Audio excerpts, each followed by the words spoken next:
This is Tom Dillon, the Lifetime Liberal, and today is Sunday, November 28th, 2021. The title of this rant is Why Federal Land is Vital in the U.S. Attacking Global Climate Change. Let's get this right out of the way. This has to be a worldwide effort. And the U.S. has to be the leader all the way through because no one else is willing to lead.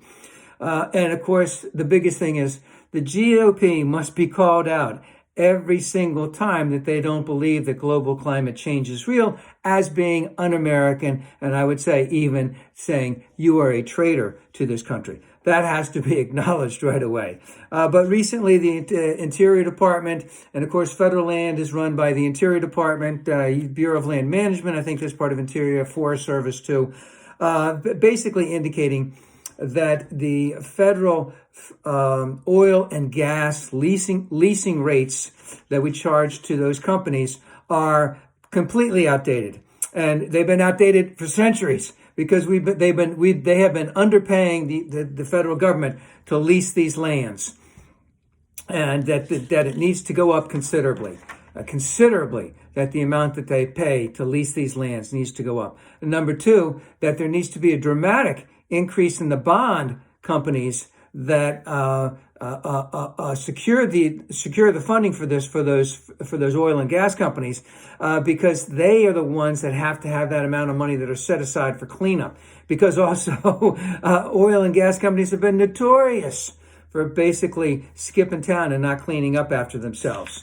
And they've also decided that we need to set a social cost for climate at $51 per ton of emissions, which is very, very good. We need to do this. And also they have also indicated that can be increased and it can go higher. Now, of course, this is all good. Okay, we have to start somewhere. I prefer it to be further ahead. Others prefer it to be much further ahead. But we have to start somewhere. And as soon as the ink is dried on that, we have to go for even further work on this.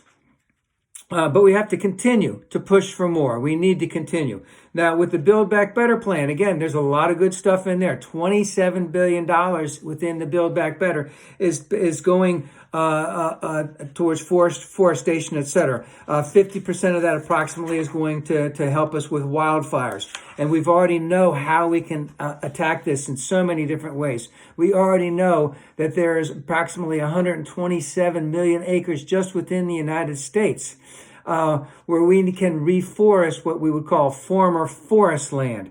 So that would be one aspect of it, reforestation, where we can do that. There's another thing called rewilding, where we basically let Mother Nature take care of itself as it redoes everything. And another big thing out of that is urban forestry, where we know that if we can reforest areas within urban settings, that would greatly reduce carbon emissions. Take in carbon. And also decrease the heat that the urban areas produce. Now, a lot of that is also through the Replant Act, is replanting everything back. Now, this could increase, and of course, that's 27 billion out of so many trillion, and that could give us up to 50,000 jobs per year for the next 10 years. And if we look at just one thing, let's say in Alaska, where the tourism industry has 15 times the number of jobs out there as opposed to the logging industry. But unfortunately, the senators there are taking money from the logging industry. We need to look at this. We need to see where we need to protect the earth at the most. All right.